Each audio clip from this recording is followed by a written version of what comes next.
الحمدللہ رب العالمین اللہم صلی علی نبینا محمد وعلی آلہ وصحبہ اجمعین اللہم ربنا آتنا فی الدنیا حسنہ وفی الآخرۃ حسنہ وقنا عذاب النار اللہم لا تزغ قلوبنا بعد إذ هديتنا وهب لنا من لدنك رحمة إنك أنت الوهاب اللہم رب اجعلنی مقیم الصلاة ومن ذریتی ربنا وتقبل دعا ربنا اغفر لي ولوالدي وللمؤمنين يوم يقوم الحساب اللہم نسألك العفو والعافية في الدنيا والآخرة اللہم یا حی یا قیوم اللہم لا تزغ قلوبنا بعد إذ هديتنا من لدنك رحمة إنك أنت الوهاب اللہم اهدنا الصراط المستقیم صراط الذین أنعمت علیہم غیر المغضوب علیہم ولا الضالین آمین۔ یا اللہ جو کہا جائے سنا جائے، یا اللہ عمل کی توفیق عطا فرما، غلطیاں معاف فرما، درگزر فرما، اس کے اندر کسی بات کے اندر کوئی غلطی ہو گئی ہو کہنے میں یا سننے میں تو ہمیں درگزر فرما، اور اپنی رحمت و فضل سے ہمارا خاتمہ ایمان پر فرما۔ اللہ کے فضل و کرم سے آج ہمارا یہ 44 سیشن ہے، اور ہم اس مقام پر سیرت کی ہسٹوریکل اس میں پہنچے تھے کہ ہم نے 9 ہجری کے وہ واقعات کو آلموسٹ میجر واقعات کو کور کر لیا تھا جو رسول اللہ صلی اللہ علیہ وسلم کی مدنی زندگی میں پیش آئے تھے، اور غزوہ حنین کے بعد کی غزوات جو غزوہ حنین اور طائف کے بعد آپ علیہ الصلوۃ والسلام نے جو معرکے بھیجے تھے ان کا ذکر ہم نے پچھلے سیشن میں کیا تھا۔ آج ہم جس بات کو جس مقام پر ہیں وہ مقام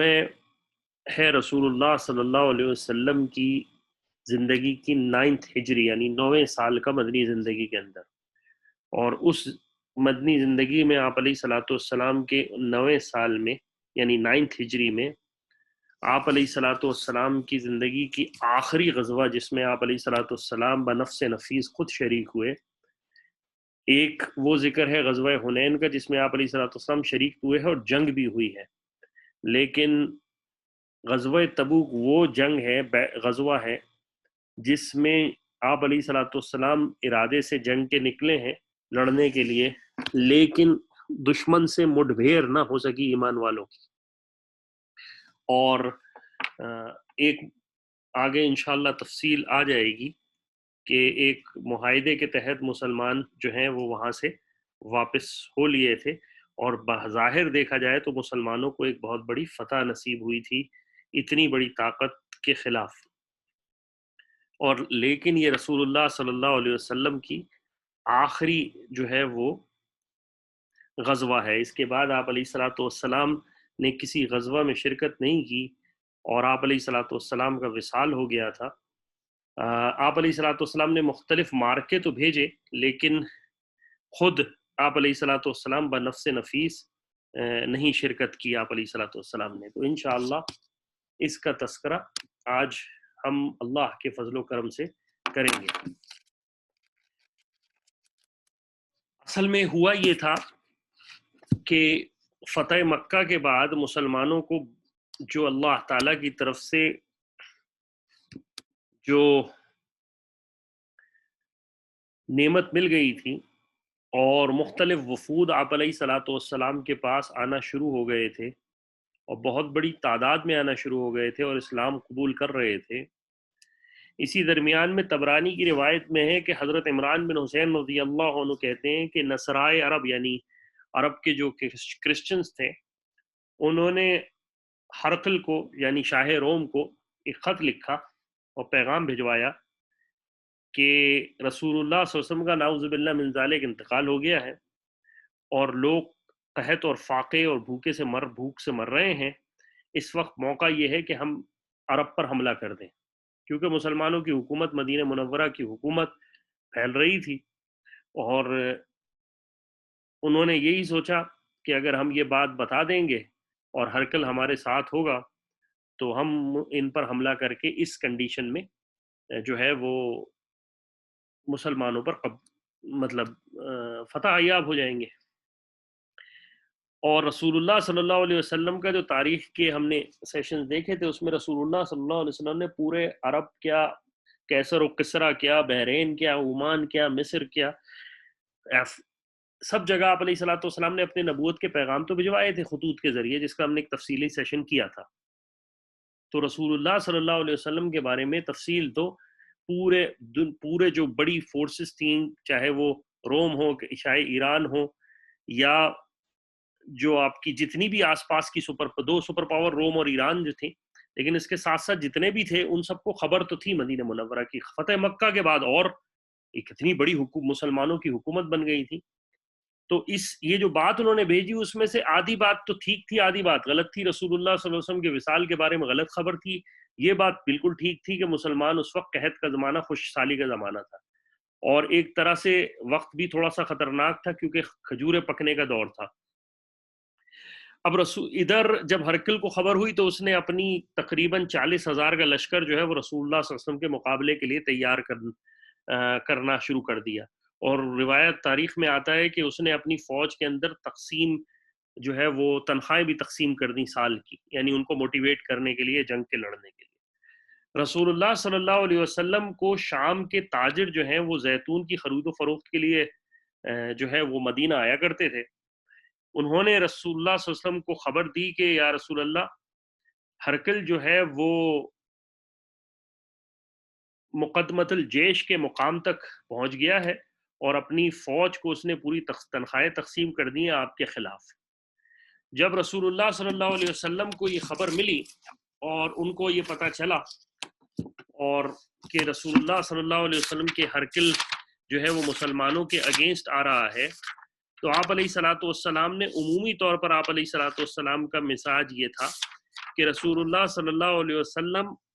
غزوہ کی خبر کی ڈیسٹینیشن بتاتے نہیں تھے، ماں سوائے کچھ صحابہ کے، یعنی ابو بکر اور عمر اور عثمان اور علی جو بڑے صحابہ تھے ان کو تو ان سے تو مشورے ہوتے، لیکن عمومی طور پر یہ بتایا نہیں جاتا تھا کہ کس طرف جایا جا رہا ہے، اور جنگ کی پلاننگ کا حصہ بھی ہے انسان کا. تو رسول اللہ صلی اللہ علیہ وسلم اور کا عمومی مزاج یہی تھا کہ آپ علیہ الصلوۃ والسلام نہیں کرتے تھے، لیکن کیونکہ یہ ایک سپر پاور سے ٹکرانا تھا اور یہ کوئی چھوٹا مارکا نہیں تھا، تو رسول اللہ صلی اللہ علیہ وسلم نے آس پاس کے جتنے قبیلی جو مسلمانوں کے تحت جو قبائل تھے ان سب کو حکم دے دیا کہ وہ مدینہ منورہ کی وہ تیاری کریں، اور ساتھ ساتھ آپ علیہ الصلوۃ والسلام نے اعلان کروا دیا کہ ہم تبوک جا رہے ہیں اور ہمارا مارکا اس دفعہ جو ہے وہ ایک بڑی طاقت سے ہونے جا رہا ہے. اب عجیب بات یہ تھی کہ یہ سال جو تھا اس وقت تنگ دستی کا شکار تھا، ہر وقت ہر جگہ جو ہے وہ قحط پھیلا ہوا تھا اور شدید گرمی تھی. اور دوسری بات یہ تھی کہ پھلوں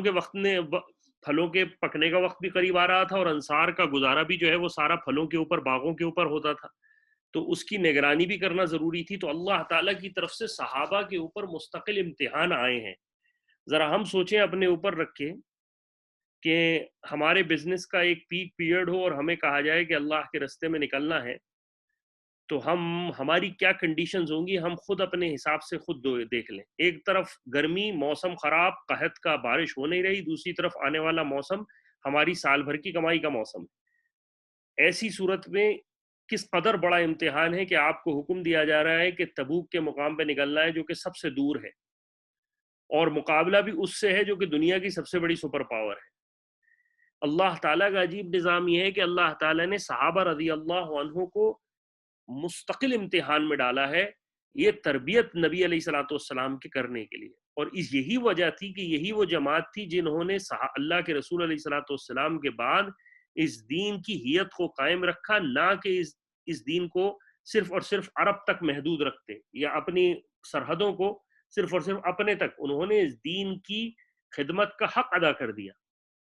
لیکن آج کا مزاج عمومی طور پر نعوذ باللہ ثم نعوذ باللہ یہ من ذالک بن چکا ہے کہ جس کا دل چاہتا ہے وہ صحابہ رضی اللہ عنہ اجمعین پر طعن کرتا ہے، حالانکہ ان کی خود کی زندگی غلاظت گناہوں کے اندر برباد ہے، اور ان کی صحابہ کے اور صحابہ کے درمیان آسمان اور زمین، یعنی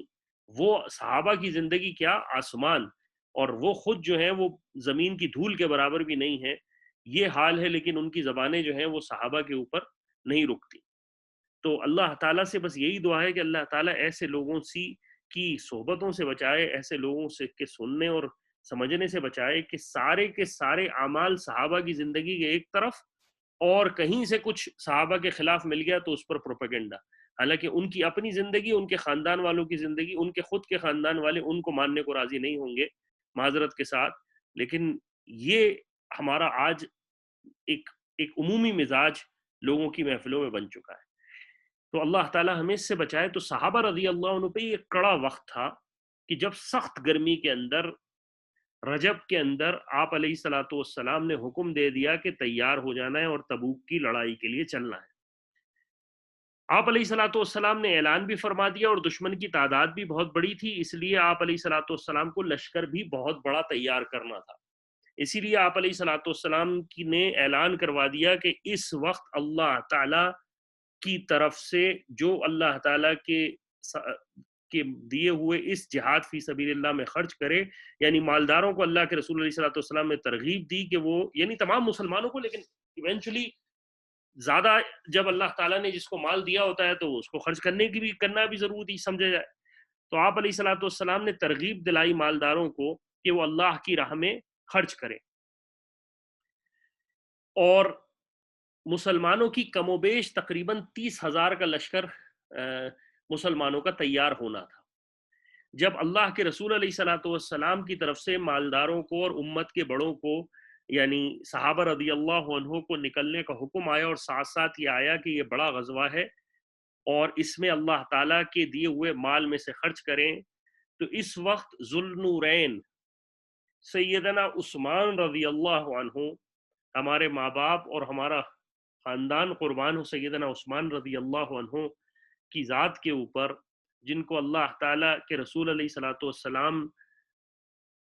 کی 2 بیٹیوں سے نکاح کا شرف حاصل ہے، اور جن کو اللہ تعالیٰ کے رسول علیہ الصلوۃ والسلام نے کہا میں کیوں نہ اس سے حیا کروں جس سے اللہ کے فرشتے حیا کرتے ہیں۔ جب اللہ کے رسول علیہ الصلوۃ والسلام کی یہ خبر سیدنا عثمان رضی اللہ عنہ کو پہنچی، تو عثمان رضی اللہ عنہ نے اپنا مال و دولت اس قدر لٹایا کہ کوئی اس غزوہ میں ان کا مقابل نہ ہو سکا، اور حضرت عثمان رضی اللہ عنہ نے تقریباً 10,000 کے لشکر کی تیاری میں مدد کی، اور ان پر تقریباً 10,000 دینار خرچ کیے، اور جو اونٹوں اور گھوڑوں کے علاوہ تھے، اور انہوں نے جو اونٹ دیے ان کی تعداد تقریباً 900 تھی، اور گھوڑوں کی تعداد تقریباً 100 تھی۔ اس کے علاوہ بے شمار اور دوسرا ساز و سامان، پانی کے لیے جو کجاوے باندھے جاتے تھے ان کے لیے، اور دوسرا جنگی سامان آپ رضی اللہ عنہ نے اللہ کے رسول علیہ الصلوۃ والسلام کی خدمت میں پیش کیا۔ بعض روایت میں ہے کہ سیدنا عثمان رضی اللہ عنہ نے 300 اونٹ مئے سامان کے اور 50 گھوڑے اللہ کے رسول علیہ الصلوۃ والسلام کو دیے۔ جب اللہ کے رسول علیہ الصلوۃ والسلام کو حضرت عثمان نے اتنا کچھ غزوہ تبوک کے علاقے کے لیے لا کے دیا اللہ کی رضا میں خرچ کرنے کے لیے، تو اللہ کے رسول علیہ الصلوۃ والسلام نے فرمایا اللہ میں عثمان سے راضی ہوں اور میں خوش ہوں، تو بھی اس سے راضی اور خوش ہو جا۔ ایک روایت میں سیدنا ابو سعید خدری رضی اللہ عنہ کہتے ہیں میں نے اس روز رسول اللہ صلی اللہ علیہ وسلم کو دیکھا کہ آپ علیہ الصلوۃ والسلام نے شروع رات سے صبح تک دونوں ہاتھ، یعنی رات کے شروع سے لے کر صبح تک دونوں ہاتھ اٹھائے ہوئے تھے، اور آپ علیہ الصلوۃ والسلام سیدنا عثمان رضی اللہ عنہ کے لیے دعائے خیر کر رہے تھے، اور آپ علیہ الصلوۃ والسلام یہ عرض کر رہے تھے اس دعا میں کہ اللہ تعالیٰ تو عثمان سے راضی ہو جا کیونکہ میں اس سے راضی ہوں۔ ایک روایت میں آتا ہے کہ رسول اللہ صلی اللہ علیہ وسلم نے فرمایا کہ میں نے اپنے رب سے دعا کی کہ وہ شخص جس سے میرا سسرالی رشتہ ہو یا جس کا مجھ سے سسرالی رشتہ ہو، یعنی جس کی سسرال میں میں ہوں یا جو میری سسرال سے ہو، اسے دوزخ میں داخل مت کیجیے۔ تو سیدنا عثمان رضی اللہ عنہ نے اس غزوہ کے اندر اللہ تعالیٰ کے دیے ہوئے مال سے وَمِمَّا رَزَقْنَاهُ يُنْفِقُونَ کہ وہ اللہ تعالیٰ کے دیے ہوئے مال میں سے خرچ کرتے ہیں۔ ایک روایت میں آتا ہے کہ اللہ کے رسول علیہ الصلوۃ والسلام کے پاس اللہ کے حضرت عثمان رضی اللہ عنہ آئے اور 1,000 دینار اللہ کے رسول علیہ الصلوۃ والسلام کو دیے۔ جب آپ علیہ الصلوۃ والسلام نے، وہ تو 10,000 الگ ہیں جن سے جنگی سامان خریدا گیا جس کی تفصیل میں نے بتائی، لیکن یہ 1000 دینار اللہ کے رسول علیہ الصلوۃ والسلام کو لا کے دیے، تو اللہ کے رسول علیہ الصلوۃ والسلام کے بارے میں آتا ہے روایات میں کہ اللہ کے رسول ان دیناروں کو اچھال رہے تھے اور خوش ہو رہے تھے، اور آپ علیہ الصلوۃ والسلام نے فرمایا کہ عثمان، آج اس عمل کے بعد اب کوئی عمل تجھے نقصان نہیں پہنچا سکتا۔ اور آپ علیہ الصلوۃ والسلام کی صحابہ روایات میں کہتے ہیں کہ آپ علیہ الصلوۃ والسلام کے ان دیناروں کو خوشی سے اچھال رہے تھے، اور آپ علیہ الصلوۃ والسلام بار بار یہ کہہ رہے تھے، عثمان، آج اس عمل کے بعد اب کوئی عمل تجھے نقصان نہیں پہنچا سکتا۔ ایک روایت میں یوں ہے کہ حضرت عثمان رضی اللہ عنہ 10,000 دینار لے کے آئے، انہیں رسول اللہ صلی اللہ علیہ وسلم کے سامنے رکھ دیا، اور آپ علیہ الصلوۃ والسلام ان دیناروں کو الٹ پلٹ کر رہے تھے۔ اب آپ خود سوچئے کہ کس قدر یہ فیاضی ہے اللہ کے دین کے لیے، اور اس کے بعد کوئی ان صحابہ کے بارے میں اپنے جملے کہے تو اس کی قبر اور اس کے حشر کا کیا، اس کے ساتھ کیا انجام ہونا چاہیے دنیا اور آخرت میں، آپ خود سوچ لیجئے کہ اللہ کے رسول علیہ الصلوۃ والسلام تو سیدنا عثمان رضی اللہ عنہ کے لیے تو پوری پوری رات دعا کر رہے ہیں، اس کے ساتھ ساتھ ابو بکر صدیق رضی اللہ عنہ آئے، اور ابو بکر صدیق رضی اللہ عنہ سارا کا سارا اپنا مال و دولت لے آئے، اور انہوں نے اپنی ساری دولت رسول اللہ صلی اللہ علیہ وسلم کے قدموں میں لا کے دے دی، جو کہ جس کی مقدار تقریباً کوئی 40,000 درہم تھی۔ حضور علیہ الصلوۃ والسلام نے ابو بکر سے پوچھا، ہے ابو بکر، تم نے کچھ گھر والوں کے لیے چھوڑا ہے؟ تو یہ صدیق ہی تھے جو صدیق ہی اس جملے کو کہہ سکتے ہیں، مشہور جملہ ہے تاریخ کا کہ آپ رضی اللہ عنہ نے کہا، میں اللہ کے رسول، میں ان کے لیے اللہ اور اس کے رسول کو بچا لیا ہے۔ یعنی یہ کوئی آسان بات نہیں ہے کہ ہم اپنے جملے کو سوچیں کہ ہماری زندگی کا جو کچھ جمع پونجی تھی وہ ساری کی ساری ہم لا کے اللہ کے رسول جا کے اللہ کے دین کے لیے لا کے رکھ دیا کہ اللہ کے رسول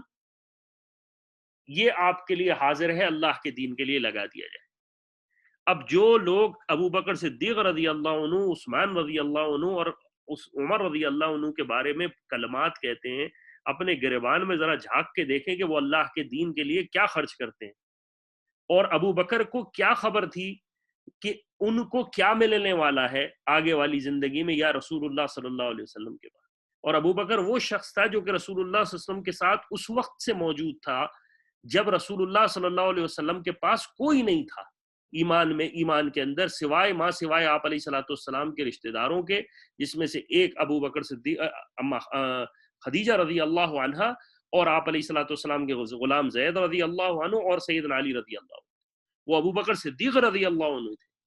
اور یہاں سے لے کر ایک پوری سفر نبوت جس کے اندر آپ رضی اللہ عنہ کے اوپر انتہا سے زیادہ ظلم ڈھائے گئے، آپ علیہ الصلوۃ والسلام کی جائیدادوں پر قبضہ، رضی اللہ عنہ کی جائیدادوں پر قبضہ کر لیا گیا، آپ علیہ الصلوۃ والسلام کی ہر ہجرت، نصرت، سب میں شریک سیدنا ابو بکر صدیق تھے، اور وہ جب مال کی ضرورت پڑی سارا کچھ لا کے تبوک کے موقع پر دے دیا، اے اللہ کے رسول علیہ الصلوۃ والسلام یہ حاضر ہے، میں آپ کے لیے جو کچھ تھا وہ سب لے آیا، اور گھر کے لیے اللہ اور اس کے رسول کو چھوڑایا۔ اسی درمیان میں سیدنا عمر رضی اللہ عنہ اپنا آدھا مال لے کر حاضر ہوئے، حضور نے ان سے بھی پوچھا، ہے عمر، اللہ کے اپنے گھر والوں کے لیے کچھ بچایا ہے؟ حضرت عمر رضی اللہ عنہ فرمایا، یا رسول اللہ، آدھا مال ان کے لیے بچایا ہے۔ اسی طرح سیدنا عمر عبد الرحمن بن عوف رضی اللہ عنہ 100 اوقیہ چاندی لے کر حاضر ہوئے، اور اوقیہ کا وزن جو تھا وہ تقریباً جو بنتا ہے وہ اس طرح سے ہے کہ ایک اوقیہ 10.5 درہم کے وزن کا ہوا، اور 100 اوقیہ 1050 درہم کے وزن کے برابر ہوا۔ چنانچہ ان صحابہ رضی اللہ عنہ کے نے حضرت عثمان رضی اللہ عنہ اور عبد الرحمن ابن عوف نے اللہ تعالیٰ کے دیے ہوئے خزانوں کو اللہ کی راہ میں خرچ کیا، اور انہی کے متعلق فرمایا کہ یہ دونوں زمین پر اللہ کے خزانوں میں سے 2 خزانے ہیں جو اللہ تعالیٰ کی اطاعت اور خوشنودی حاصل کرنے کے لیے بے دھڑک خرچ کرتے ہیں۔ اور عبد الرحمن ابن عوف رضی اللہ عنہ وہ شخص ہیں جن کے بارے میں یہ بات میں نے علماء سے سنی کہ عبد الرحمن ابن عوف کہتے تھے، یا اللہ تعالیٰ سے دعا کرتے تھے، اللہ تعالیٰ میں تجھ سے مال کی میں اپنے کاروبار کے بڑھنے کی مجھے اللہ تعالیٰ اتنا دے کہ میں تیرے مال کو تیرے لیے خرچ کر سکوں، تیرے غریبوں پر، تیری راہ میں خرچ کر سکوں۔ تو اللہ تعالیٰ کے رسول علیہ الصلوۃ والسلام نے عبد الرحمن ابن عوف اور حضرت عثمان رضی اللہ عنہ کو خاص طور پر دعائیں دی. اسی طرح حضرت عباس رضی اللہ عنہ نے بھی اللہ کے رسول علیہ الصلوۃ والسلام کو، اور حضرت طلحہ رضی اللہ عنہ نے بھی اللہ کے رسول اس غزوہ تبوک میں مال خرچ کیا. جب صحابہ آگے تھے تو پھر صحابیات کہاں پیچھے رہتی؟ جس کو صحبت رسول حاصل ہو، جس کو محبت رسول حاصل ہو، جس نے رسول اللہ صلی اللہ علیہ وسلم کی محبت، شفقت، آپ علیہ الصلوۃ والسلام کی نبوت دیکھی ہو، وہ کہاں پیچھے رہے گا؟ تو اس میں مستورات بھی کسی صحابیات بھی کسی سے پیچھے نہ رہیں، اور انہوں نے بھی حسب استطاعت جو کچھ ان کے زیورات تھے سب کچھ لا کے اللہ کے رسول علیہ الصلوۃ والسلام کو دے دیے. ایک صحابی رضی اللہ عنہ ہیں، عاصم بن عدی رضی اللہ عنہ، ان کے بارے میں آتا ہے کہ تقریباً 360 من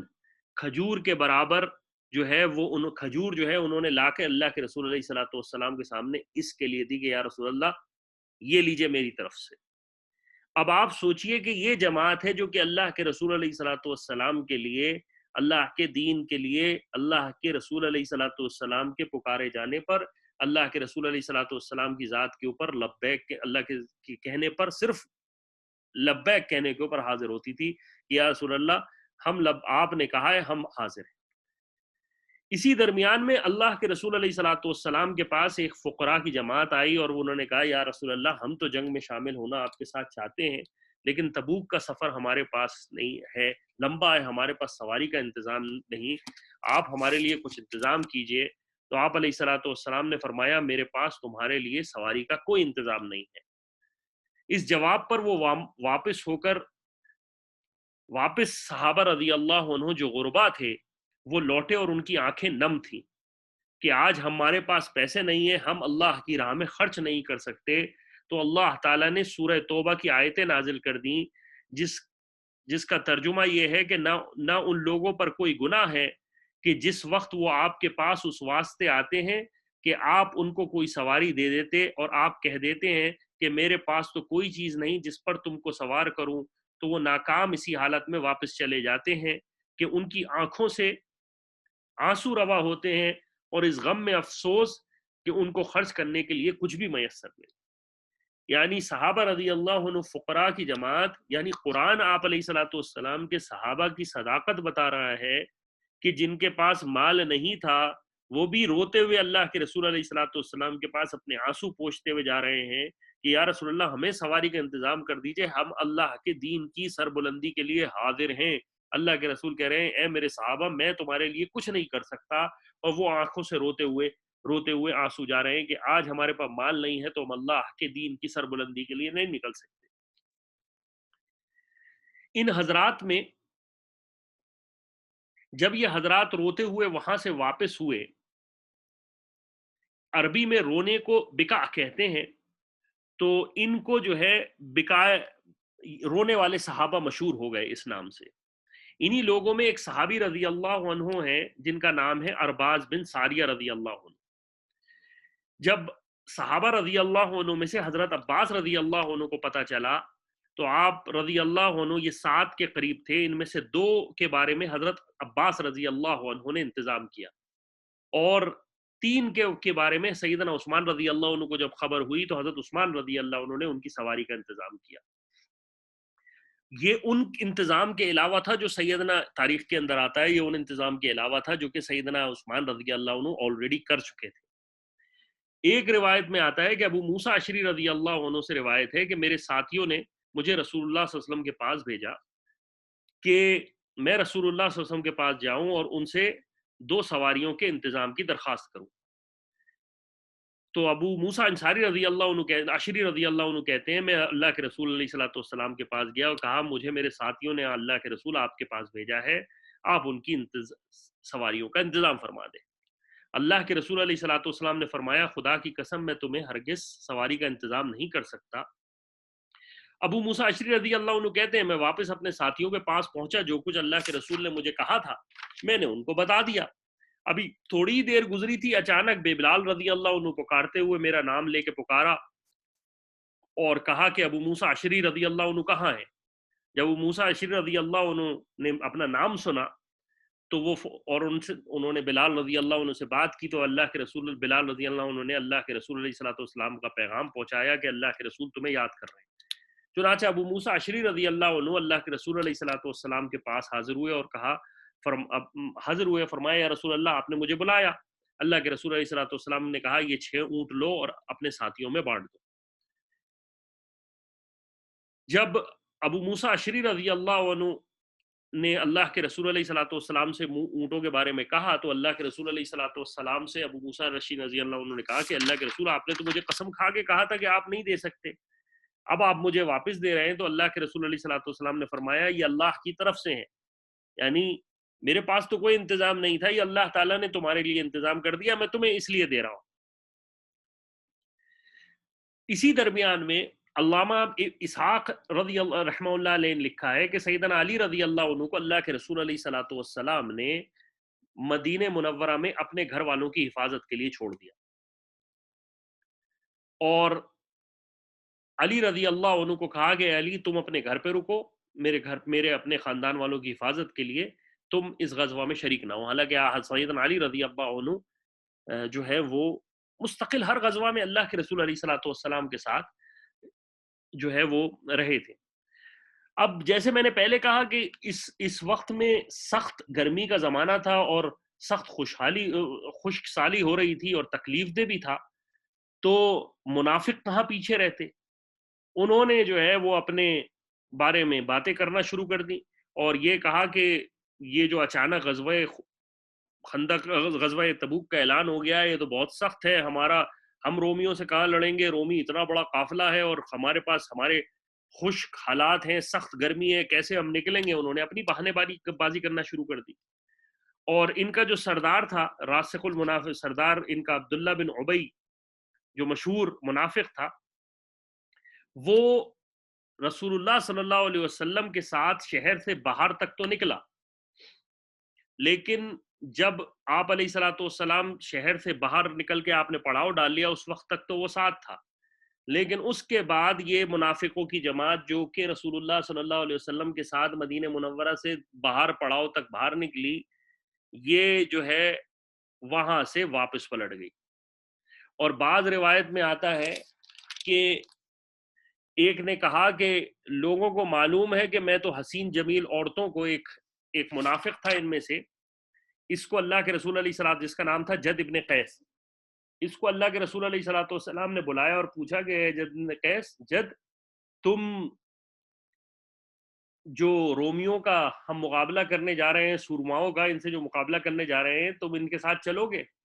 تو اس نے کہا یا رسول اللہ آپ مجھے اجازت دے دیں میں واپس چلا جاؤں، آپ اور مجھے کسی پریشانی میں آپ نہ ڈالیں، خدا کی قسم میری قوم اچھی طرح جانتی ہے کہ مجھ سے زیادہ عورتوں کا کوئی جو ہے وہ پسند کرنے والا نہیں ہے، لیکن مجھے ڈر یہ ہے کہ رومیوں کی جو عورتیں ہیں وہ بہت زیادہ خوبصورت ہیں، میں کہیں فتنے میں مبتلا نہ ہو جاؤں۔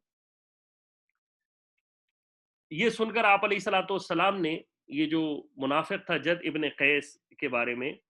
اس کی طرف سے منہ پھیر لیا اور فرمایا کہ تمہیں اجازت ہے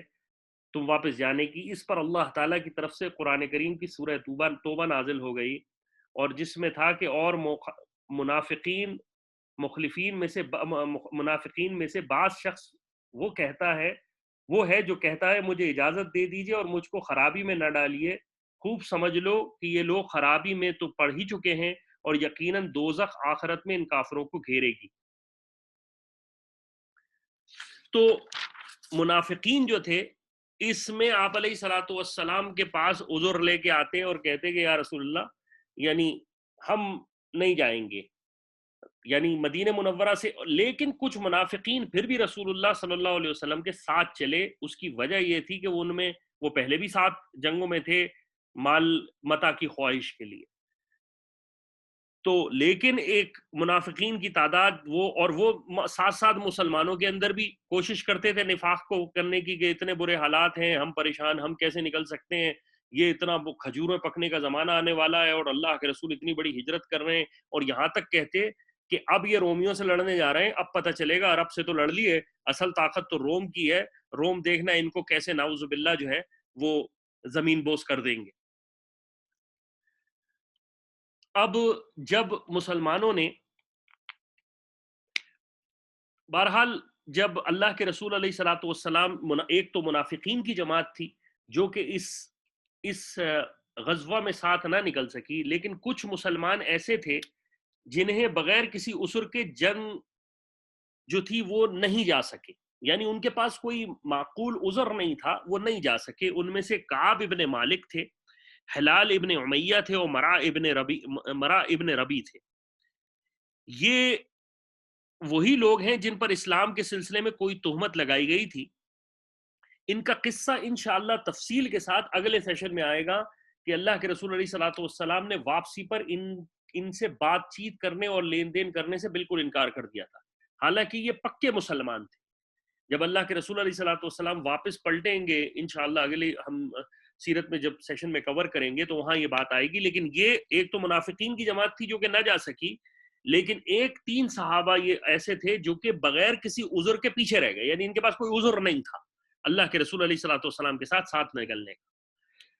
ادھر جب رسول اللہ صلی اللہ علیہ وسلم مدینہ منورہ سے کوچ کر گئے تو منافقین نے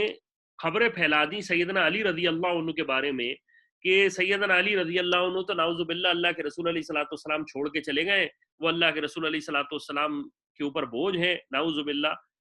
تو سیدنا علی رضی اللہ عنہ کو یہ بات گراں گزری، اور سیدنا علی رضی اللہ عنہ نے جا کر ہتھیار نے اٹھائے اور آپ علیہ الصلوۃ والسلام کے پیچھے ہو گئے، یہاں تک کہ سیدنا علی رضی اللہ عنہ مقام جرف کے اوپر اللہ کے رسول علیہ الصلوۃ والسلام کو جا کے مل لیا۔ جب اللہ کے رسول علیہ الصلوۃ والسلام سے جا کر ملے اور فرمایا کہ یا رسول اللہ، مدینے کے جو منافقین ہیں وہ یہ کہہ رہے ہیں کہ آپ کے لیے ایک بوجھ تھا، اس لیے آپ مجھے چھوڑ کر چلے گئے ہیں، آپ نے اپنا بوجھ ہلکا کر لیا ہے۔ جب اللہ کے رسول علیہ الصلوۃ والسلام کو یہ بات پتہ چلی تو فرمایا اے علی، تم یہ بات کیسے کہہ رہے، یہ بات تم کیسے تمہارے دل پر لگی، حالانکہ تم میرے داماد بھی ہو، تم میرے بھائی بھی ہو، تم تو میری مثال، میں تمہیں اپنے گھر والوں کی اپنی عدم موجودگی میں اپنے گھر والوں کی دیکھ بھال کے لیے روک کے آیا ہوں، اور کیا تم اس بات پر راضی نہیں ہو کہ تم میرے لیے اسی درجے سے ہو جس درجے میں موسیٰ علیہ الصلوۃ والسلام کے لیے ہارون علیہ الصلوۃ والسلام تھے، اور میرے بعد یہ ہے کہ میرے بعد کوئی نبی نہیں۔ کیونکہ جب موسیٰ علیہ الصلوۃ والسلام اپنے پروردگار کے وعدے پر جانے لگے تو حضرت ہارون علیہ الصلوۃ والسلام کو اپنا قائم مقام بنا کر گئے تھے۔ غرض یہ کہ سیدنا علی رضی اللہ عنہ آپ علیہ الصلوۃ والسلام کی اس بات کے بعد واپس مدینہ منورہ لوٹ گئے۔ اب جب یہ بات آتی ہے اس حدیث کے بعد تو بعض جو رافضی ہیں وہ یہ کہتے ہیں اس حدیث کی بنا پر کہ سیدنا علی رضی اللہ عنہ کو اللہ کے رسول نے کہا تھا، اس لیے رسول اللہ صلی اللہ علیہ وسلم کے بعد جو خلیفہ جو تھے بالفصل جو تھے وہ سیدنا علی رضی اللہ عنہ۔ حالانکہ سیدنا علی رضی اللہ عنہ کو اللہ کے رسول علیہ الصلوۃ والسلام مدینہ منورہ کا قائم مقام نہیں بنا کے گئے تھے، بلکہ اپنی فیملی، اپنے گھر والوں کا دیکھ بھال اور ان کی عمارت دیکھے گئے تھے۔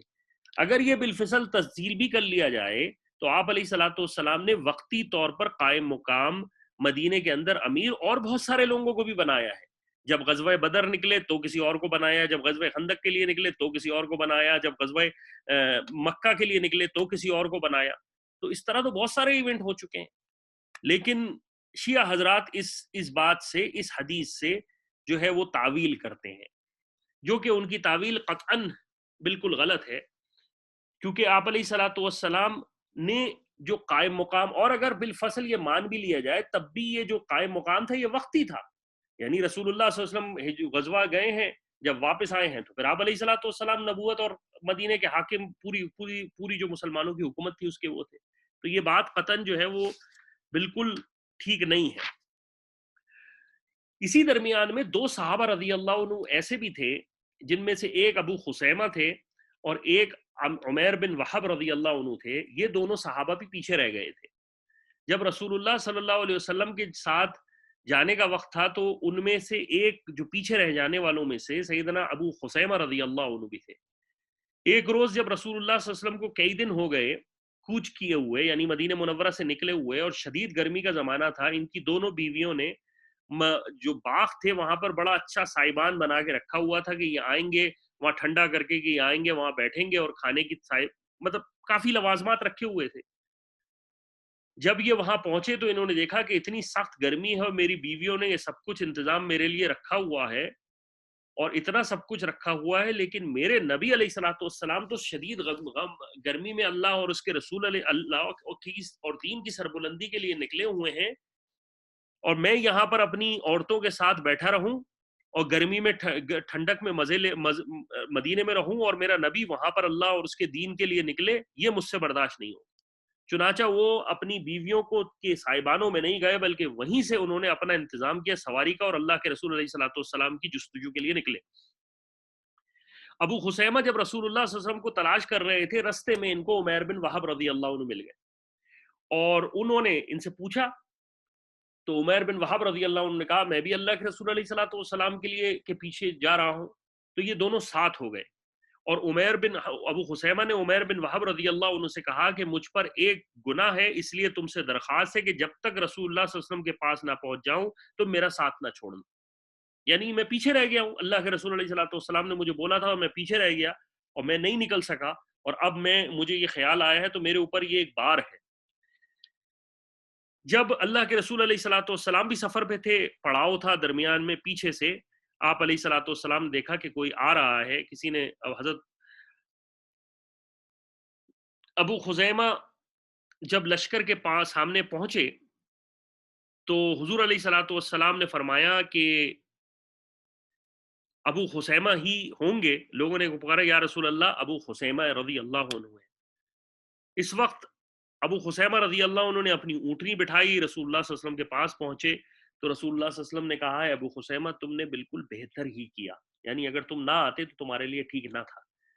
اس کے بعد اللہ کے رسول علیہ الصلوۃ والسلام کو ابو خسیمہ نے سارا واقعہ بتایا گیا، رسول اللہ میں تو اپنی بیویوں کے پاس، میری بیویوں نے ٹھنڈا سائبان کیا ہوا تھا میرے باغوں کے اندر، میں وہاں بیٹھنے والا تھا، میرے دل میں یہ خیال آیا، پوری بات اپنی بتائی۔ تو اللہ کے رسول علیہ الصلوۃ والسلام نے ان کو دعائے خیر کی اور اس کے بعد یہی کہا کہ تمہارے لیے یہی بہتر تھا، یعنی تمہارے لیے یہی بہتر تھا۔ درمیان کے سفر میں کیونکہ یہ سفر لمبا تھا، اللہ کے رسول علیہ الصلوۃ والسلام کا گزر جو ہے وہ قوم سمود کے کھنڈروں سے ہوا، یعنی جو ان کا وطن تھا۔ جب رسول اللہ صلی اللہ علیہ وسلم اس علاقے سے پہنچے تو آپ نے اپنے سر مبارک پر کپڑا ڈال لیا اور اپنی سواری کی رفتار تیز کر دی، اور صحابہ سے عرض کیا کہ جب تم ان کھنڈروں میں داخل ہو تو سرکش اور ظالموں کے، کیونکہ یہ سرکش اور ظالم ہیں، تو روتے ہوئے گزرو، ماں مبادا کہ تم اس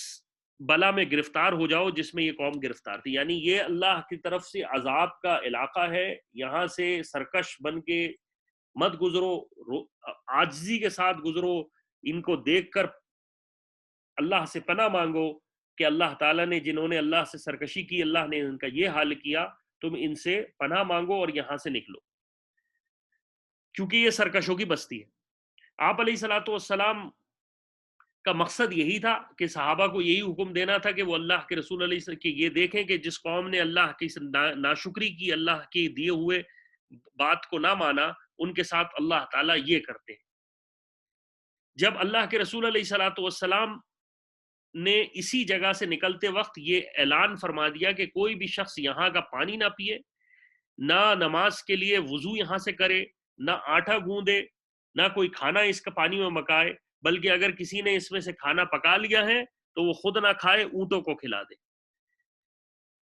اب آپ سوچ لیجئے کہ کس قدر سخت بات ہے کہ قوم عاد اور سمود کا یہ جو مقام ہے، یہاں اللہ کے رسول علیہ الصلوۃ والسلام نے پانی پینے کو بھی منع کر دیا، کھانا بنانے کو بھی منع کر دیا، حتیٰ کہ یہ کہہ دیا کہ جس نے بنا لیا ہے وہ بھی اپنے جانوروں کو کھلا دے، خود نہ کھائے۔ غرض یہ کہ آپ علیہ الصلوۃ والسلام آگے بڑھتے رہے، آپ نے اس تباہ شدہ علاقے میں ایک کنواں تھا، وہاں پہنچ کر، جو کہ جہاں صالح علیہ الصلوۃ والسلام، کیونکہ عاد اور سمود صالح علیہ الصلوۃ والسلام کی قوم تھی، یہاں پر آپ علیہ الصلوۃ والسلام نے کنویں کے پاس اپنا پڑاؤ ڈالا۔ یہ وہی پڑاؤ، یہ وہی جگہ تھی جہاں سے صالح علیہ الصلوۃ والسلام کی اونٹنی جو تھی وہ پانی پیا کرتی تھی۔ اور آپ علیہ الصلوۃ والسلام نے جب پڑاؤ ڈالا تو ساتھ ساتھ آپ نے اعلان کروا دیا کہ آج رات کوئی شخص اکیلا باہر نہ نکلے، اور اگر کسی کو ذرا ضرورت سے جانا بھی ہو تو وہ اکیلا باہر نہ جائے، ساتھ ہی رہے،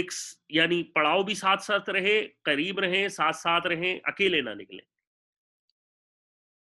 اتفاق کی بات ہے کہ ایک شخص رات کو اپنی کسی ضرورت، یعنی ہوگی ضرورت، انسان کو ضرورت ہوتی ہے. وہ یہاں سے اپنے پڑاؤ سے باہر تنہا جو نکلا، نتیجہ یہ ہوا کہ اس کا دم گھٹ گیا، یعنی اس کا سانس جو ہے نا وہ کھڑنا شروع ہو گیا.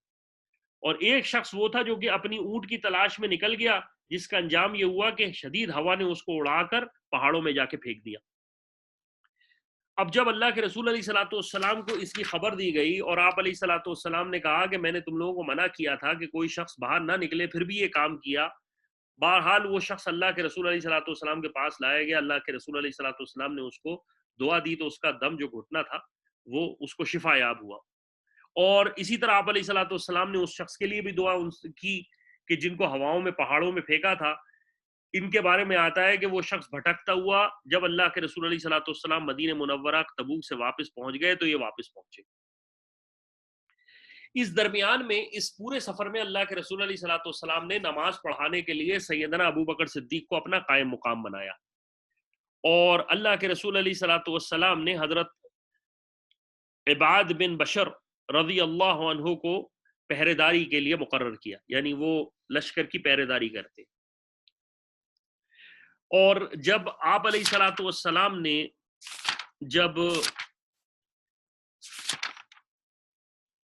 جب تقسیم ہو رہی تھی، جب یہ نکل رہے تھے غزوہ تبوک کے موقع پر، جب پرچم تھے وہ تقسیم فرمائے تھے، تو اس وقت آپ علیہ الصلوۃ والسلام نے ایک پرچم مہاجرین کا جو تھا وہ ابو بکر صدیق رضی اللہ عنہ کو دیا تھا اور ایک حضرت زبیر رضی اللہ عنہ کو دیا تھا. اسی طرح قبیلہ اوس کے حضرت انصار کے جو تھے ان میں سے حضرت اسید بن حضیر رضی اللہ عنہ کو دیا تھا اور حضرت حباب بن منذر رضی اللہ عنہ کو علم یعنی پرچم عنایت فرمائے تھے. اب ہوا یہ کہ جب میں نے جیسے پہلے کہا کہ یہ خشک کی دور تھا اور بڑا لمبا سفر تھا، تو درمیان میں مسلمانوں کے پاس پانی کی قلت ہو گئی اور حال یہ ہو گیا کہ حلق جو ہیں وہ کاٹنے کو دوڑنے لگے، یعنی کہ اتنا پانی کی قلت تھی کہ حلق خشک ہو گئے. اور اسی وجہ سے کچھ صحابہ رضی اللہ عنہ نے اپنے اونٹ کاٹ ڈالے اور ان کے پیٹ میں جو پانی کی تھیلیاں ہوتی ہیں ان سے، جن میں اونٹ اپنا پانی رکھتا ہے کئی کئی دن سفر کرنے کا، وہ جو واٹر بیگ اس کا ہوتا ہے، اس کو انہوں نے اس سے اپنی پیاس کو بجھایا. حضرت عمر رضی اللہ عنہ سے بھی ایک روایت ہے کہ ایک سفر کے اندر شدید گرمی تھی تو انہوں نے بھی یہی، ان کے ساتھ جو لوگ تھے انہوں نے بھی اونٹ کو ذبح کر کے پیٹ کی تھیلیوں نکال کر پانی سے اس کی پیاس بجھائی تھی اور پھر اپنی ٹھنڈک اس کے سینے پہ لگائی تھی. آخر میں لوگوں نے حضرت رسول اللہ صلی اللہ علیہ وسلم سے اس کی شکایت کی تو آپ کہ یا رسول اللہ ہم تو پیاس ہے، حلق سے ہمارے حلق خشک ہو رہا ہے پیاس سے. تو ابو بکر صدیق رضی اللہ عنہ نے آپ سے عرض کیا یا رسول اللہ آپ دعائے خیر کیجئے ہمارے واسطے. آپ علیہ الصلوۃ والسلام نے فرمایا تم دعا کرانا چاہتے ہو؟ ابو بکر صدیق رضی اللہ عنہ فرمایا یا رسول اللہ ہاں. آپ علیہ الصلوۃ والسلام نے دعا کے لیے ہاتھ اٹھائے. جیسے ہی آپ علیہ الصلوۃ والسلام نے دعا کے لیے ہاتھ اٹھائے گھٹا آئی اور خوب بارش ہوئی اب جب بارش ہوئی تو منافقین، تو جیسے میں نے کہا کہ منافقین تو کچھ موجود تھے، انہوں نے کہا کہ یہ بارش دراصل اللہ کے رسول علیہ الصلوۃ والسلام کی دعا سے نہیں ہوئی ہے، اس یہ کوئی معجزہ نہیں ہے تمہارے یہ نبی کا، بلکہ یہ بارش تو ستارے کی وجہ سے ہوئی ہے. یعنی ایک ستارہ ہوتا ہے وہ جب چمکتا ہے تو وہ نظر آتا ہے، وہ اس کی بارش کی نشانی. تو اللہ تعالیٰ نے قرآن کریم میں سورہ واقعہ کے اندر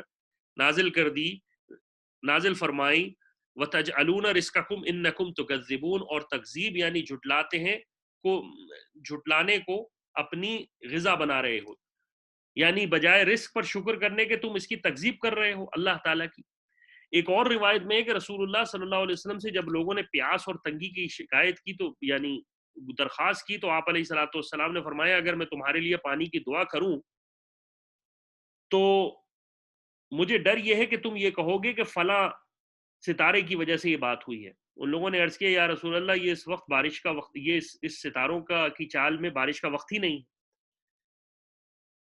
پھر آپ علیہ الصلوۃ والسلام نے پانی منگوایا اور اس کے بعد آپ علیہ الصلوۃ والسلام نماز میں مشغول ہو گئے. نماز کے بعد دعا مانگی، اس وقت ہوا چلنے لگی، بادل چھا گئے اور خوب بارش ہوئی اور وادی پوری پانی میں بھر گئی. اسی درمیان میں آپ علیہ الصلوۃ والسلام کی اونٹنی آپ کے سامان کے ساتھ جو ہے وہ گم گئی. بعض روایت میں آتا ہے کہ یہ غزوہ بنی مطلق میں ہوا تھا، مستلق میں ہوا تھا، لیکن اس میں کوئی ڈفرنس نہیں ہونا چاہیے، کیونکہ یہ ایونٹ وہاں بھی ہو سکتا ہے اور ادھر بھی ہو سکتا ہے، اس میں کوئی بڑی بات نہیں۔ آپ صلی اللہ علیہ وسلم کی ایک غزوہ میں اونٹنی کھوئی تھی، اس غزوہ میں بھی کھو سکتی ہے، تو یہ اس میں کوئی تکرار والی بات نہیں ہے۔ تو رسول اللہ صلی اللہ علیہ وسلم کی جب اونٹنی کھوئی تو منافقوں نے کہہ دیا کہ یہ تو ہر بات جانتے ہیں، اللہ ان کو ہر بات بتا دیتا ہے، تو یہ بات بھی بتا دیں اونٹنی۔ اللہ کے رسول علیہ الصلوۃ والسلام کو جب یہ بات پہنچی کہ منافقین یہ باتیں کہہ رہے ہیں، تو اللہ کے رسول علیہ الصلوۃ والسلام نے فرمایا کہ خدا کی قسم، میں جو اللہ تعالیٰ مجھے بتاتا ہے میں وہی بتاتا ہوں۔ اور آپ علیہ الصلوۃ والسلام نے اس کے بعد فرمایا میری اونٹنی فلاں فلاں وادی میں ہے، وہ ایک درخت کی ٹہنیوں کی مہار، ایک درخت ہے اس کی ٹہنیوں میں وہ پھنس گئی ہے، تم جاؤ وہاں اونٹنی لے لو۔ لوگ فوراً وہاں پہنچے، اللہ کے رسول علیہ الصلوۃ والسلام نے جو بتایا تھا بے عینی ویسے ہی ہوا، اور آپ کو آپ کی وہ اونٹنی مل گئی۔ آپ علیہ الصلوۃ والسلام نے اپنا سفر تبوک کی طرف جاری رکھا۔ اسی درمیان میں سیدنا ابو ذر غفاری رضی اللہ عنہ مسلسل چکنے کا اونٹ جو تھا وہ مسلسل چلنے کی وجہ سے نڈھال ہو گیا، اور وہ سارے لشکر سے پیچھے رہ گئے، اور حتیٰ کہ یہ ہوا کہ ان کا اونٹ چلنے کے قابل بھی نہ رہا، تو حضرت ابو ذر غفاری رضی اللہ عنہ نے سارا سامان اپنا اتار کر اپنی کمر پر لادا اور پیدل ہی چل کر رسول اللہ صلی اللہ علیہ وسلم کے جو لشکر تھا اس کے پیچھے چل دیے، یہاں تک کہ آپ علیہ الصلوۃ والسلام کے پاس جا ملے۔ جب اللہ کے رسول علیہ الصلوۃ ابو ذر اس طرح اللہ کے رسول علیہ الصلوۃ والسلام کے پاس پہنچے، تو کسی نے کہا یا رسول اللہ ابو ذر پیچھے رہ گئے ہیں کیونکہ ان کا اونٹ جو ہے وہ تھک کے چلنے کے قابل نہیں رہا۔ آپ علیہ الصلوۃ والسلام نے فرمایا اس کو اسی حال پر چھوڑ دو، اگر اس میں یعنی ابو ذر میں کوئی خیر ہوگی تو اللہ تعالیٰ تم اس کو تک پہنچا دے گا، اور اگر خیر کے بجائے برائی ہوگی تو سمجھو خدا نے تمہیں امن دے دیا، یعنی اگر خیر ہوگی ابو ذر کی تو ابو ذر خود آ جائیں گے۔ جب اللہ کے رسول علیہ الصلوۃ والسلام، پھر جب حضرت اللہ کے رسول علیہ الصلوۃ والسلام نے یہ بات کہہ دی اور اللہ کے رسول علیہ الصلوۃ والسلام کو پڑھاؤ آگے، لشکر آگے تھا، تو ابو ذر غفاری رضی اللہ عنہ آگے جا کر دیکھا کہ آپ علیہ الصلوۃ والسلام کے صحابی ابو ذر غفاری رضی اللہ عنہ پیدل چلتے ہوئے آ رہے ہیں۔ تو کسی نے خبر دی کہ یا رسول اللہ کوئی شخص ہے اس رستے میں تنہا پیدل آ رہا ہے۔ آپ علیہ الصلوۃ والسلام نے فرمایا یہ ابو ذر ہوگا۔ تو جب اللہ کے رسول لوگوں نے غور سے دیکھا تو واقعی ابو ذر رضی اللہ عنہ تھے۔ آپ علیہ الصلوۃ والسلام نے جب ان کو پیدل چلتے دیکھا تو فرمایا اللہ کی رحمت ہو ابو ذر پہ جو اکیلا ہی پیدل چلا اور اکیلا ہی مرے گا، یعنی موت کے وقت تنہا ویرانہ ہوگا اور اکیلا ہی دوبارہ زندہ کر کے قیامت میں اٹھے گا۔ یہ آپ علیہ الصلوۃ والسلام کی بات تھی، اور ابو ذر غفاری رضی اللہ عنہ کی دراصل وصال بھی اسی طرح ہوا ہے۔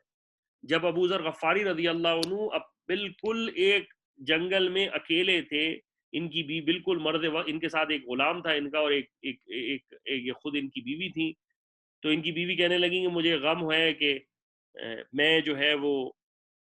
آپ کا کس طرح کفن دفن کروں گی، تو انہوں نے کہا کہ گھبرانا مت، مجھے اللہ کے رسول علیہ الصلوۃ والسلام نے بشارت دی تھی کہ تم اکیلے ہو لیکن تمہارا جنازہ صحابہ پڑھیں گے، اور میرے یہ مسئلہ تمہیں فکر کرنے کی ضرورت نہیں، وہ میرے لیے انتظام اللہ کرے گا، کیونکہ میرے نبی نے مجھے دعا دی تھی، یہ بات بتائی تھی۔ اور بے عینی یہی ہوا حیات صحابہ کے اندر ہے کہ ابو بکر صدیق اور ابو بکر غفاری رضی اللہ عنہ کا جب وصال کا وقت آیا تو مسلمانوں کی ایک جماعت وہاں سے گزر رہی تھی، انہوں نے پھر آپ رضی اللہ عنہ کی نماز جنازہ پڑھی۔ اب اللہ کے رسول علیہ الصلوۃ والسلام، اسی درمیان میں ایک واقعہ پیش آیا جو کہ حضرت مغیرہ بن شعبہ سے روایت ہے کہ اللہ کے رسول علیہ الصلوۃ والسلام جب غزوہ تبوک اور جو قوم سمود کا علاقے کے درمیانی علاقے میں تھے، اس میں رسول اللہ صلی اللہ علیہ وسلم فجر کی نماز کے بعد قضاء حاجت، یعنی فجر کی اذان کا وقت تھا، قضاء حاجت کے لیے تشریف لے گئے، اور میں آپ علیہ الصلوۃ والسلام کے پاس پیچھے چلا، لوگوں کو آپ علیہ الصلوۃ والسلام کے فجر کی نماز میں دیر ہوئی، اور دیر ہونے لگی تو لوگوں میں خوف یہ ہوا کہ نماز نہ نکل جائے، تو لوگوں نے حضرت عبد الرحمن ابن عوف کو آگے بڑھایا اور کہا یا عبد الرحمن ابن عوف آپ نماز پڑھائیں۔ حضرت عبد الرحمن ابن عوف رضی اللہ عنہ نے نماز پڑھائی پیچھے سے، اللہ کے رسول علیہ الصلوۃ والسلام نے ایک رکعت ہو چکی تھی، اللہ کے رسول علیہ الصلوۃ والسلام نے پیچھے ایک رکعت میں نماز کے اندر ابو عبد الرحمن ابن عوف رضی اللہ عنہ کے پیچھے مل گئے، اور آپ علیہ الصلوۃ والسلام نے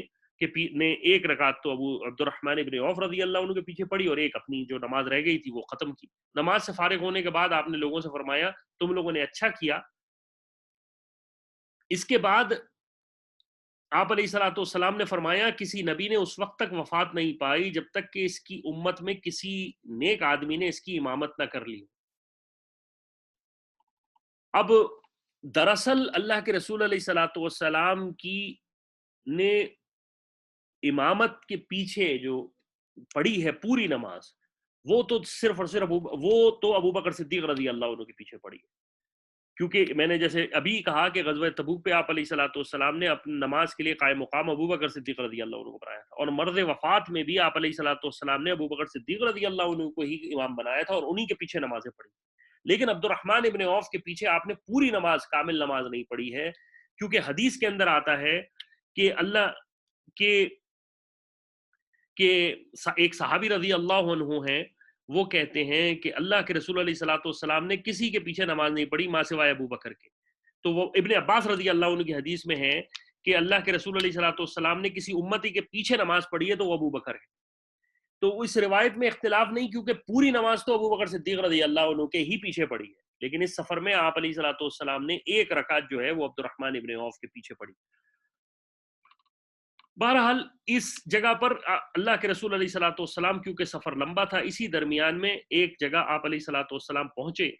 تو معلوم ہوا کہ چشمے میں پانی بہت کم ہے. آپ علیہ الصلوۃ والسلام نے اس میں سے دست مبارک سے چلو بھرا اور اسے منہ میں لے کر واپس چشمے میں کلی کر دی، اور اس وقت ایسا ہوا کہ وہاں سے فوارے پھوٹنے لگے اور وہاں سے پانی ہو گیا اور اللہ تعالیٰ کی طرف سے ان سے پورا انتظام ہو گیا. اسی درمیان میں جب یہ لشکر چلا اور یہاں پر حال یہ ہو گیا کہ کھانے پینے کا مسئلہ پیدا ہو گیا، اور اتنا کھانے پینے کا مسئلہ پیدا ہو گیا کہ پوری جماعت جو تھی وہ مسلمانوں کی ٹولیاں جو تھیں وہ ایک ایک کھجور کے اوپر چوس چوس کے گزارا کرتی، اور اس قدر سخت حالات ہو گئے کہ کھانے پینے کو کچھ بچا نہیں. آخر کار یہ ہوا کہ لوگوں نے اپنے اونٹ ذبح کرنے شروع کر دیے، اور کچھ نے کہا کہ یا رسول اللہ ہمیں اجازت دیجئے ہم اپنے اونٹ ذبح کر دیں. تو اللہ کے حضرت عمر رضی اللہ عنہ اللہ کے رسول نے فرمایا یا رسول اللہ اگر آپ نے اجازت دے دی تو ساری سواریاں ختم ہو جائیں گی. تو آپ علیہ الصلوۃ والسلام نے ان سے فرمایا کہ حضرت عمر رضی اللہ عنہ نے کہا یا رسول اللہ آپ ان سے کہیے کہ جتنی خوراک ہے وہ سب ایک جگہ لے آئے، جو بھی جس کے پاس ہے وہ سب لے آئے، اور آپ پھر اس میں برکت کی دعا کیجئے. آپ علیہ الصلوۃ والسلام نے فرمایا عمر ٹھیک ہے. اس کے بعد سب انہوں نے سارا سامان بنایا، کسی نے جو غلہ تھا جس کے پاس تھا وہ سب جو کچھ لا کے اللہ کے رسول علیہ الصلوۃ جو گوشت تھا کھجور سب لا کے خشک جو گوشت تھا وہ سب لایا گیا. آپ علیہ الصلوۃ والسلام نے برکت کی دعا کی اور کپڑے میں رکھ دیا تھا، اور آپ علیہ الصلوۃ والسلام کی برکت اور معجزہ تھا وہ اللہ کے رسول کا کہ وہ سب نے پیڑ بھر کے کھایا، سب نے خوب سیر ہو کے کھایا، اس کے بعد بھی بچ گیا. اس کے بعد اللہ کے رسول علیہ الصلوۃ والسلام نے فرمایا میں گواہی دیتا ہوں اللہ کے سوا کوئی معبود نہیں، میں اللہ کا رسول ہوں، جو شخص بھی اس کلمے کے ساتھ اس میں کوئی شبہ کیے بغیر اللہ سے ملے گا وہ جنت سے روکا نہیں جا سکتا. ایک روایت میں اللہ کے رسول نے فرمایا اللہ تعالیٰ اس کو جہنم سے بچا لے گا. یعنی آپ علیہ الصلوۃ والسلام کی طرف سے صحابہ رضی اللہ عنہ کو بشارت دی گئی کہ جس نے ایمان پر موت دی ہے اللہ تعالیٰ اس کو جنت میں ضرور داخل کرے گا. جب یہ کھانے کی تنگی کا مسئلہ آیا تو حضرت طلحہ بن عبید رضی اللہ عنہ جو تھے انہوں نے اپنے کچھ اونٹ ذبح کیے اور لوگوں کو کھلایا. اللہ کے رسول علیہ الصلوۃ والسلام نے حضرت طلحہ رضی اللہ عنہ کو دعا دی اور فرمایا کہ اے میرے صحابی تم فیاض ہو یعنی سخی ہو. ایک صحابی کے بارے میں روایت آتی ہے کہ جب ان کے پاس جو ہے وہ ایک مشک تھی گھی کی جس میں کچھ نہیں صرف گھی، اب انہوں نے کیا کیا گرمی کا وقت تھا تو ایک پتھر کے اوپر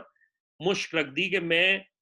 جب وہ گھی گرم ہوگا پتھر تو اس سے جو اندر مشک کے اندر گھی ہے وہ نکل آئے گا، اگر وہ گھی نکل آیا تو میں اللہ کے رسول علیہ الصلوۃ والسلام کے لیے کچھ کھانا تیار کر لوں گا.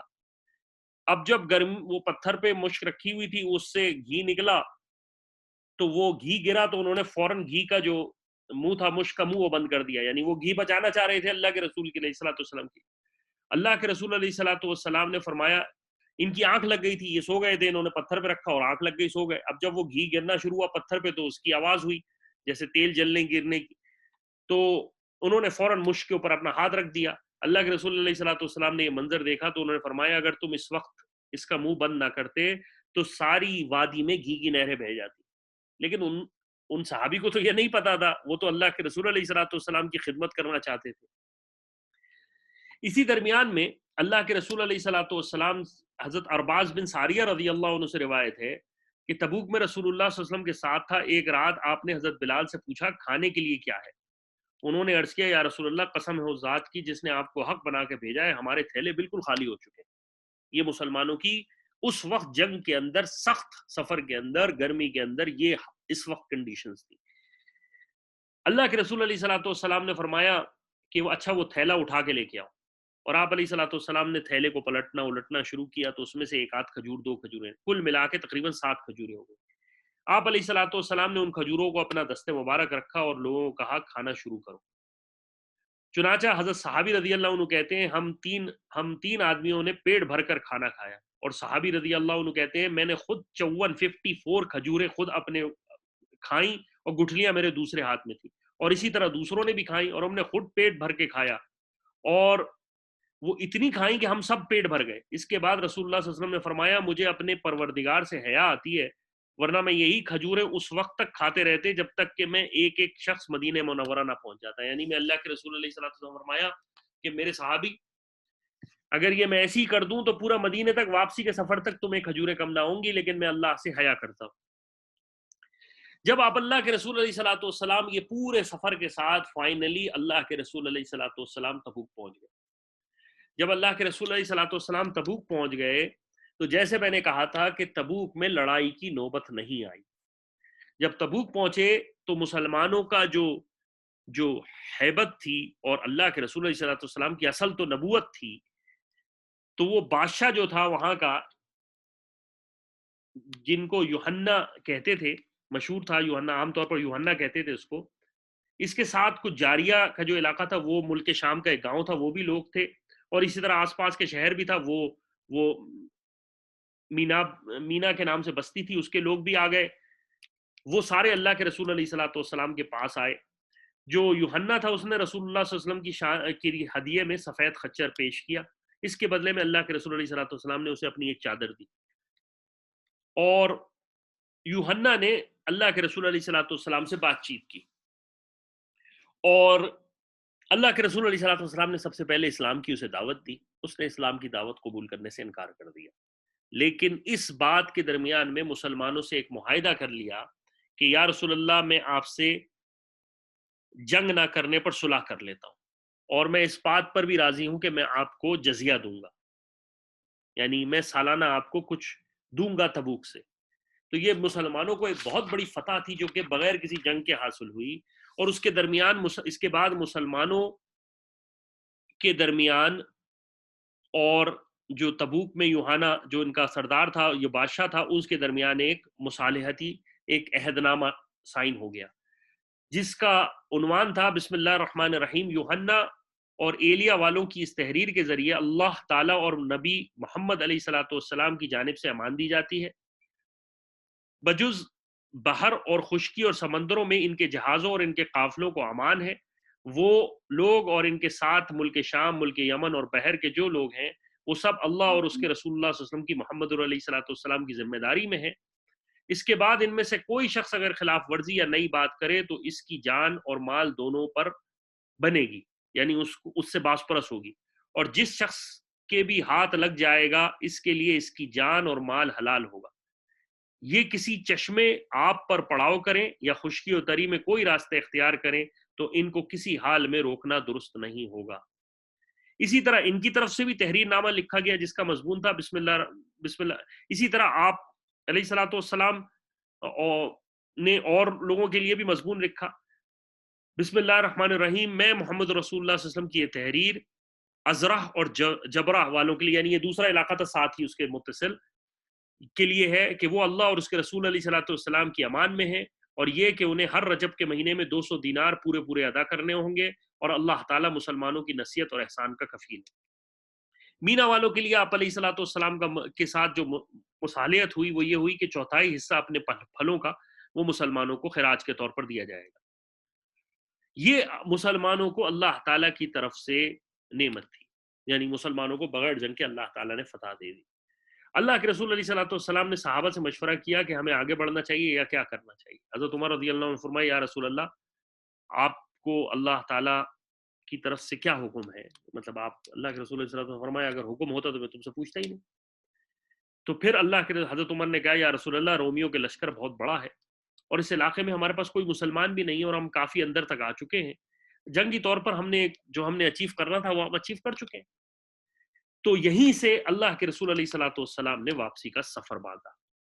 اسی درمیان میں عبداللہ ابن مسعود رضی اللہ عنہ کہتے ہیں جب ہم تبوک کے اندر تھے اللہ کے رسول علیہ الصلوۃ والسلام نے تقریباً 10 سے 15 دن گزارے اور اسی درمیان میں آپ علیہ الصلوۃ والسلام قصر کی نماز ہی پڑھتے تھے. اور عبداللہ بن مسعود رضی اللہ عنہ کہتے ہیں